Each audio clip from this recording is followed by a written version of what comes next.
ನಮ್ಮ ನಿಲುವು ಜನರ ಜೊತೆಗೆ. ಕಾಂಗ್ರೆಸ್ಸಿನ ಆಂತರಿಕ ಕಲಹದಲ್ಲಿ ನಮ್ಮದೇನು ನಿಲುವಿಲ್ಲ. ಅವರು ಅಧಿಕಾರ ದಾಹ, ಕಾಂಗ್ರೆಸ್ಸಿಗೆ ಇರುವಂಥ ಅಧಿಕಾರ ದಾಹ ಮತ್ತು ಇಡೀ ಭಾರತದಲ್ಲಿ ಎಲ್ಲ ಕಡೆ ಸೋಲು ಅನುಭವಿಸಿದ ಮೇಲೆ ಹೈಕಮಾಂಡಾಗಿ ಉಳಿದಿಲ್ಲ. ಹೀಗಾಗಿ ಈ ಅಧಿಕಾರ ದಾಹದ ಆಟ ಮುಂದುವರಿತಿದೆ. ಎಲ್ಲಿ ನಮಗೇನು ಚಿಂತೆ ಅಂದರೆ ಇವರು ಅಧಿಕಾರ ದಾಹದ ಆಟದಲ್ಲಿ ರಾಜ್ಯ ಹಾಳಾಗಿ ಹೋಗ್ತದಲ್ಲ ಅಂತ. ರಾಜ್ಯ ಹಾಳಾಗಿ ಹೋಗುತ್ತೆ, ರೈತರು ಹಾಳಾಗ್ತಾ ಇದ್ದಾರೆ, ಜನಸಾಮಾನ್ಯರು ಹಾಳಾಗ್ತಾ ಇದ್ದಾರೆ. ಇವತ್ತು ಶಿಕ್ಷಣ ಸಚಿವರು ಒಂದು ಸ್ಟೇಟ್ಮೆಂಟ್ ನೋಡಿದ್ರೆ 3 ಬಾರಿ SSLC ಪರೀಕ್ಷೆ ಮಾಡೋದು, ಮಾರ್ಕ್ಸ್ ಕಮ್ಮಿ ಮಾಡೋದು ಜನ ಒಪ್ಕೊಂಡಿದ್ದಾರೆ ಅಂತ. ಅಂದರೆ ಯಾವ ಗುಣಮಟ್ಟದ ಶಿಕ್ಷಣ ಮತ್ತು ಆಡಳಿತ ಎರಡೂ ಈ ರಾಜ್ಯದಲ್ಲಿ ಆಗಿದೆ. ನಮಗೆಲ್ಲ ನಿಜವಾಗ್ಲೂ ಕೂಡ ಈ ಕರ್ನಾಟಕದ ಹಿಂದಿನ ರಾಜ್ಯದ ಪ್ರಗತಿ ವೈಭವವನ್ನು ನೋಡಿದವ್ರಿಗೆ ಬಹಳ ನಾಚಿಕೆ ಆಗ್ತಾಯಿದೆ, ನಿರಾಶೆ ಆಗ್ತಾಯಿದೆ. ಸಿದ್ದರಾಮಯ್ಯ ಅವರು ಇಷ್ಟು ಹಿರಿಯ ರಾಜಕಾರಣಿಗಳು ಈ ಸ್ಥಿತಿಗೆ ತಮ್ಮ ಆಡಳಿತವನ್ನು ಕುಸಿಯಲು ಬಿಡಬಾರ್ದಾಗಿತ್ತು. ಭ್ರಷ್ಟಾಚಾರ ತುಂಬಿ ತುಳುಕ್ತಾ ಇದೆ, ಅವರು ಅಸಹಾಯಕರಾಗಿದ್ದಾರೆ. ಮತ್ತು ಎಲ್ಲಕ್ಕಿಂತ ಹೆಚ್ಚಾಗಿ ಅವರು ಏನೋ ಈಗ ತಾನೇ ಒಬ್ಬರು ಮುಖ್ಯಮಂತ್ರಿ ಆಗಿದ್ದವರು ನಾನು 5 ವರ್ಷ ಮುಖ್ಯಮಂತ್ರಿ ಇರ್ತೀನಿ, 5 ವರ್ಷ ಮುಖ್ಯಮಂತ್ರಿ ಅಂತ ಎದೆ ಬಡ್ಕೊಳ್ಳುವಂಥ ಪರಿಸ್ಥಿತಿ ಬಂದಿದೆ. ಅಂದರೆ ನಿಜವಾಗ್ಲೂ ಕೂಡ ಅವರ ರಾಜಕೀಯ ಜೀವನದ ಅತ್ಯಂತ ಕೆಟ್ಟ ದಿನಗಳು ಅಂತ ನನಗೆ ಅನಿಸುತ್ತೆ. ನಿಮ್ಮ ಪ್ರಕಾರವಾಗಿ ಬಿಟ್ಟುಕೊಡ್ಬೋದಾ ಸಿದ್ದರಾಮಯ್ಯ? ಅಲ್ಲ, ನನಗೆ ಗೊತ್ತಿಲ್ಲ. ತಾವು ಮೈಸೂರಿನವರು, ಸಿದ್ದರಾಮಯ್ಯವ್ರು ನನಗಿಂತ ಚೆನ್ನಾಗಿ ಬಲ್ಲರು, ಭಾಳ ವರ್ಷ ನೋಡಿದ್ದೀವಿ. ಆದರೆ ಸಿದ್ದರಾಮಯ್ಯ, ನಾನು ಒಂದು ಹಿಂದನೇ ಪತ್ರಿಕಾ ಹೇಳಿಕೆಯಲ್ಲಿ ಹೇಳಿದ್ದೆ, ಒರಿಜಿನಲ್ ಸಿದ್ದರಾಮಯ್ಯ ಇದ್ದರೆ ಅವರು ರೆಬೇಲಿಯನ್ನು ಹಂಗೆ ಸುಲಭವಾಗಿ ಬಿಟ್ಕೊಡಲ್ಲ. ಒರಿಜಿನಲ್ ಸಿದ್ದರಾಮಯ್ಯ ಇದ್ದರೆ, ಕಾಂಪ್ರಮೈಸ್ ಸಿದ್ದರಾಮಯ್ಯ ಇದ್ದರೆ ಏನು ಬೇಕಾದರೂ ಆಗ್ತದೆ. ಸೊ ಈಗ ಪರೀಕ್ಷೆ ಇರುವಂಥದ್ದು ಬೇರೆ ಯಾರ್ದು ಅಲ್ಲ, ಸಿದ್ದರಾಮಯ್ಯವ್ರ ಪರೀಕ್ಷೆ. ವೆದರ್ ತಮ್ಮ ಹಳೆಯ ಗಟ್ಟಿತನವನ್ನು ಉಳಿಸ್ಕೊಂಡಿದ್ದಾರೋ, ಆ ಬಲ ಅವರಲ್ಲಿ ಇದೆಯೋ, ಅಥವಾ ಕಾಂಪ್ರಮೈಸ್ ಆಗಿ ಆ ಬಲ ಕಳ್ಕೊಂಡಿರೋ ಸಿದ್ದರಾಮಯ್ಯ ಅನ್ನೋದು ಈ ಪ್ರಸಂಗದಲ್ಲಿ ಗೊತ್ತಾಗ್ತದೆ. ಅವರ ಆಡಳಿತ ಮಾತ್ರ ಭಾಳ ದೊಡ್ಡ ಬದಲಾವಣೆ ಆಗಿದೆ.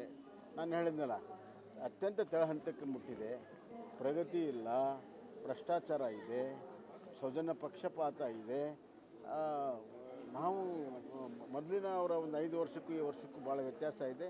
ಸಿದ್ದರಾಮಯ್ಯ 1 ಆ್ಯಂಡ್ ಸಿದ್ದರಾಮಯ್ಯ 2 ಅಂತ ನಾನು ಪ್ರಾರಂಭದಲ್ಲೇ ಹೇಳಿದ್ದೆ.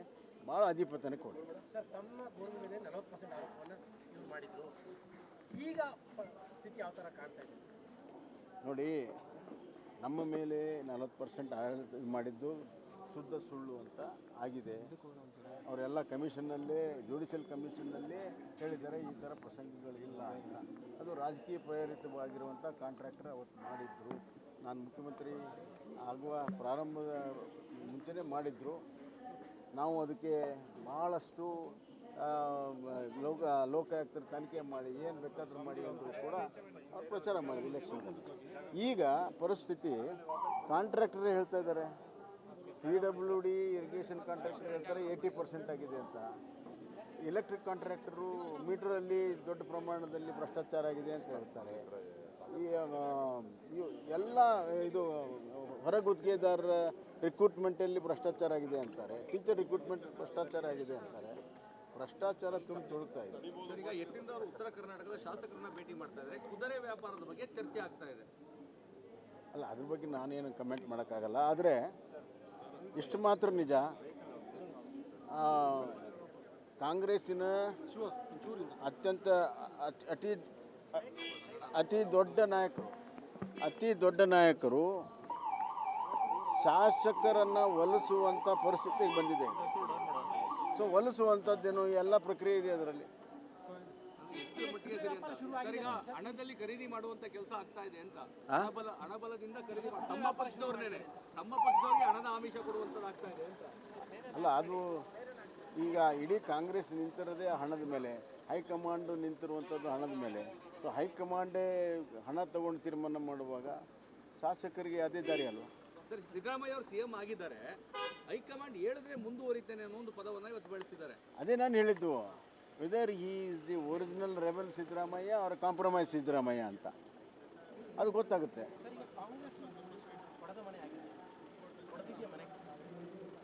ಕಾಂಗ್ರೆಸ್ಸು ಅಧಿಕಾರ ಬಂದು ಮುಖ್ಯಮಂತ್ರಿ ಆಗುವಾಗಲೇ ಮೊದಲನೆಯ ಬಿರುಕು ಬಿಟ್ಟಿತ್ತು.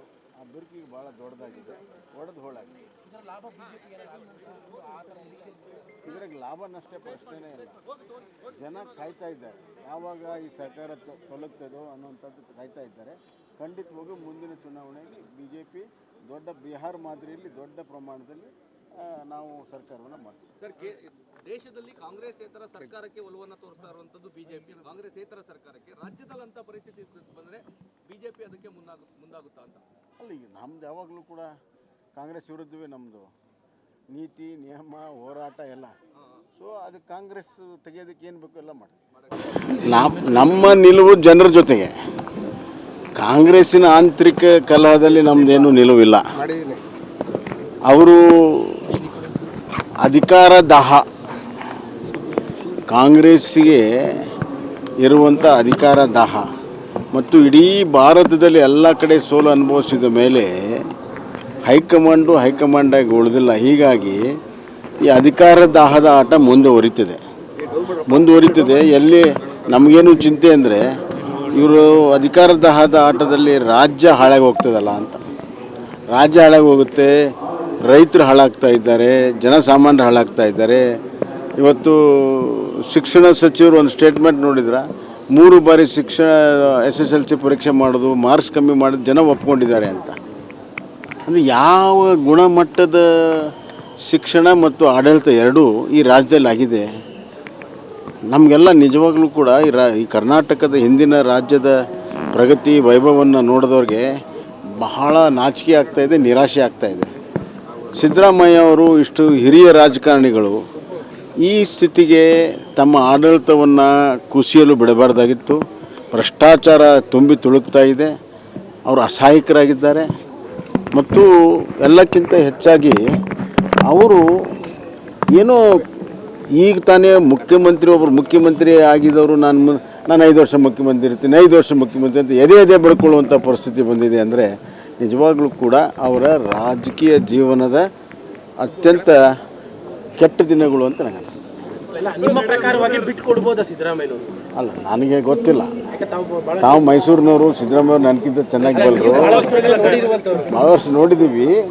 ಆದರೆ ಸಿದ್ದರಾಮಯ್ಯ, ನಾನು ಒಂದು ಹಿಂದನೇ ಪತ್ರಿಕಾ ಹೇಳಿಕೆಯಲ್ಲಿ ಹೇಳಿದ್ದೆ, ಒರಿಜಿನಲ್ ಸಿದ್ದರಾಮಯ್ಯ ಇದ್ದರೆ ಅವರು ರೆಬೇಲಿಯನ್ನು ಹಂಗೆ ಸುಲಭವಾಗಿ ಬಿಟ್ಕೊಡಲ್ಲ. ಒರಿಜಿನಲ್ ಸಿದ್ದರಾಮಯ್ಯ ಇದ್ದರೆ, ಕಾಂಪ್ರಮೈಸ್ ಸಿದ್ದರಾಮಯ್ಯ ಇದ್ದರೆ ಏನು ಬೇಕಾದರೂ ಆಗ್ತದೆ. ಸೊ ಈಗ ಪರೀಕ್ಷೆ ಇರುವಂಥದ್ದು ಬೇರೆ ಯಾರ್ದು ಅಲ್ಲ, ಸಿದ್ದರಾಮಯ್ಯವ್ರ ಪರೀಕ್ಷೆ. ವೆದರ್ ತಮ್ಮ ಹಳೆಯ ಗಟ್ಟಿತನವನ್ನು ಉಳಿಸ್ಕೊಂಡಿದ್ದಾರೋ, ಆ ಬಲ ಅವರಲ್ಲಿ ಇದೆಯೋ, ಅಥವಾ ಕಾಂಪ್ರಮೈಸ್ ಆಗಿ ಆ ಬಲ ಕಳ್ಕೊಂಡಿರೋ ಸಿದ್ದರಾಮಯ್ಯ ಅನ್ನೋದು ಈ ಪ್ರಸಂಗದಲ್ಲಿ ಗೊತ್ತಾಗ್ತದೆ. ಅವರ ಆಡಳಿತ ಮಾತ್ರ ಭಾಳ ದೊಡ್ಡ ಬದಲಾವಣೆ ಆಗಿದೆ. ನಾನು ಹೇಳಿದ್ನಲ್ಲ, ಅತ್ಯಂತ ತಳಹಂತಕ್ಕೆ ಮುಟ್ಟಿದೆ. ಪ್ರಗತಿ ಇಲ್ಲ, ಭ್ರಷ್ಟಾಚಾರ ಇದೆ, ಸೌಜನ್ಯ ಪಕ್ಷಪಾತ ಇದೆ. ನಾವು ಮೊದಲಿನ ಅವರ ಒಂದು 5 ವರ್ಷಕ್ಕೂ ಈ ವರ್ಷಕ್ಕೂ ಭಾಳ ವ್ಯತ್ಯಾಸ ಇದೆ. ಸಿದ್ದರಾಮಯ್ಯ 1 ಆ್ಯಂಡ್ ಸಿದ್ದರಾಮಯ್ಯ 2 ಅಂತ ನಾನು ಪ್ರಾರಂಭದಲ್ಲೇ ಹೇಳಿದ್ದೆ. ಭಾಳ ಅಧಿಪತನಕ್ಕೆ ಹೋಗಿದೆ. ಸರ್, ತಮ್ಮ ಗೋಲ್ ಮೇಲೆ 40% ಆರೋಪವನ್ನು ಇವ್ರು ಮಾಡಿದ್ರು. ಈಗ ಸ್ಥಿತಿ ಯಾವ ಥರ ಕಾಣ್ತಾ ಇದೆ ನೋಡಿ.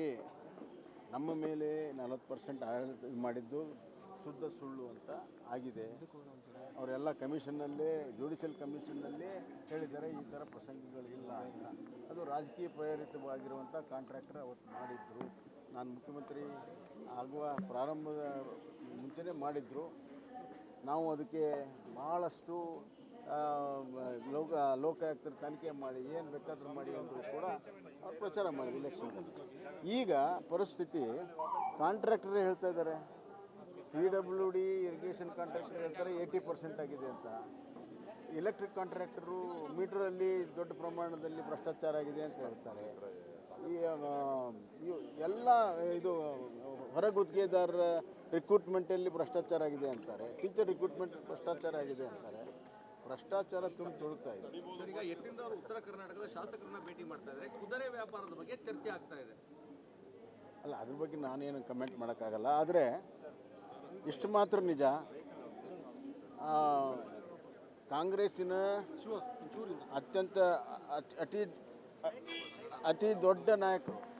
ಅತಿ ದೊಡ್ಡ ನಾಯಕರು ಶಾಸಕರನ್ನು ಒಲಿಸುವಂಥ ಪರಿಸ್ಥಿತಿಗೆ ಬಂದಿದೆ. ಸೊ ಒಲಿಸುವಂಥದ್ದೇನು ಎಲ್ಲ ಪ್ರಕ್ರಿಯೆ ಇದೆ ಅದರಲ್ಲಿ. ಎಷ್ಟು ಮಟ್ಟಿಗೆ ಸರಿ ಅಂತ ಸರ್, ಈಗ ಹಣದಲ್ಲಿ ಖರೀದಿ ಮಾಡುವಂತ ಕೆಲಸ ಆಗ್ತಾ ಇದೆ ಅಂತ, ಹಣಬಲದಿಂದ ಖರೀದಿ ತಮ್ಮ ಪಕ್ಷದವ್ರನ್ನೇ ತಮ್ಮ ಪಕ್ಷದವ್ರಿಗೆ ಹಣದ ಆಮಿಷ ಕೊಡುವಂಥದ್ದು ಆಗ್ತಾ ಇದೆ ಅಂತ. ಅಲ್ಲ, ಅದು ಈಗ ಇಡೀ ಕಾಂಗ್ರೆಸ್ ನಿಂತಿರೋದೇ ಹಣದ ಮೇಲೆ, ಹೈಕಮಾಂಡ್ ನಿಂತಿರುವಂಥದ್ದು ಹಣದ ಮೇಲೆ. ಸೊ ಹೈಕಮಾಂಡೇ ಹಣ ತಗೊಂಡು ತೀರ್ಮಾನ ಮಾಡುವಾಗ ಶಾಸಕರಿಗೆ ಅದೇ ದಾರಿ ಅಲ್ವ. ಸರ್, ಸಿದ್ದರಾಮಯ್ಯ ಅವರು ಸಿಎಂ ಆಗಿದ್ದಾರೆ, ಹೈಕಮಾಂಡ್ ಹೇಳಿದ್ರೆ ಮುಂದುವರಿತೇನೆ ಅನ್ನೋ ಒಂದು ಪದವನ್ನು ಇವತ್ತು ಬಳಸಿದ್ದಾರೆ. ಅದೇ ನಾನು ಹೇಳಿದ್ದು, whether he is the original rebel Siddaramaiah ಅವರ ಕಾಂಪ್ರಮೈಸ್ ಸಿದ್ದರಾಮಯ್ಯ ಅಂತ ಅದು ಗೊತ್ತಾಗುತ್ತೆ.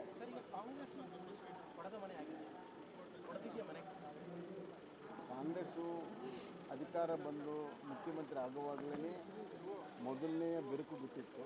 ಆ ಬಿರುಕಿಗೆ ಭಾಳ ದೊಡ್ಡದಾಗಿದೆ, ಒಡೆದು ಹೋಳಾಗಿದೆ. ಇದ್ರಾಗ ಲಾಭ ನಷ್ಟ ಪ್ರಶ್ನೆನೇ ಇಲ್ಲ. ಜನ ಕಾಯ್ತಾ ಇದ್ದಾರೆ ಯಾವಾಗ ಈ ಸರ್ಕಾರ ತೊಲಗ್ತದೋ ಅನ್ನೋಂಥದ್ದು ಕಾಯ್ತಾ ಇದ್ದಾರೆ. ಖಂಡಿತವಾಗೂ ಮುಂದಿನ ಚುನಾವಣೆಗೆ BJP ದೊಡ್ಡ ಬಿಹಾರ ಮಾದರಿಯಲ್ಲಿ ದೊಡ್ಡ ಪ್ರಮಾಣದಲ್ಲಿ ನಾವು ಸರ್ಕಾರವನ್ನು ಮಾಡ್ತೀವಿ. ಸರ್, ದೇಶದಲ್ಲಿ ಕಾಂಗ್ರೆಸ್ಸೇತರ ಸರ್ಕಾರಕ್ಕೆ ಒಲವನ್ನು ತೋರಿಸ್ತಾ ಇರುವಂಥದ್ದು ಬಿಜೆಪಿ. ಕಾಂಗ್ರೆಸ್ಸೇತರ ಸರ್ಕಾರಕ್ಕೆ ರಾಜ್ಯದಲ್ಲಂಥ ಪರಿಸ್ಥಿತಿ ಬಂದರೆ ಬಿಜೆಪಿ ಅದಕ್ಕೆ ಮುಂದಾಗುತ್ತಾ ಅಂತ. ಅಲ್ಲ, ಈಗ ನಮ್ದು ಯಾವಾಗಲೂ ಕೂಡ ಕಾಂಗ್ರೆಸ್ ವಿರುದ್ಧವೇ ನಮ್ಮದು ನೀತಿ ನಿಯಮ ಹೋರಾಟ ಎಲ್ಲ. ಸೊ ಅದು ಕಾಂಗ್ರೆಸ್ ತೆಗೆಯೋದಕ್ಕೆ ಏನು ಬೇಕು ಎಲ್ಲ ಮಾಡ್ತೀವಿ.